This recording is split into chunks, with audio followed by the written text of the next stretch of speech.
السلام عليكم خوتي. اليوم غادي نتكلموا على الشهيده المغربيه توليا الشاوي، اول ربانه الطائره في العالم العربي وفي افريقيا، والتي اغتالتها ايادي المستعمر الفرنسي الغاشم. ازدادت توليا يوم 14 دجنبر سنه 1936 بمدينه فاس وسط عائله ميسوره شيئا ما. والدها هو المسرحي والاديب عبد الواحد الشاوي، وهو من اشرف على تعليمها. سنه 1950 التحقت توليا بمدرسه طيط ملي للطيران بالدار البيضاء، وتخرجت منها سنة 1951 عن سن يناهز 16 سنة. هذا الشيء اللي عطاها شهرة كبيرة كأول امرأة عربية وإفريقية غتحقق هذا الإنجاز. وتلقت التهاني من ملك المغرب المرحوم محمد الخامس، ومن المرحوم البطل عبد الكريم الخطابي، ومن ملك تونس، ومن العديد من الشخصيات المرموقة.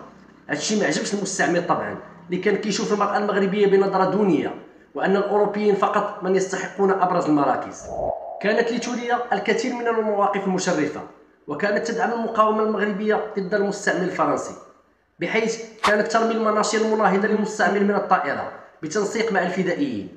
وأبرز المواقف ديالها وتحليقها فوق مطار رباط سلا بعد رجوع المرحوم الملك محمد الخامس من المنفى، ورميها المنشورات المعادية لفرنسا كذلك، مما زاد رغبة المستعمر في اغتيالها. تعرضت توليا لأربع محاولات اغتيال فاشلة، والخامسة أودت بحياتها للأسف، وكان ذلك سنة 1956 على يد أشخاص مجهولين تربصوا بها أمام المنزل ديالها وصوبوا على صدرها رصاصات الغدر القاتلة. استشهدت توليا الشاوي عن سن يناهز 19 سنة، يعني ماتت صغيرة، وحضر الجنازة ديالها أكثر من 60,000 شخص. نتمنى كنت وفقت وعطيت نبذة مختصرة عن البطلة الشهيدة توليا الشاوي، وعطيتكم نبذة صغيرة على ما فعلته فرنسا في المغرب من جرائم.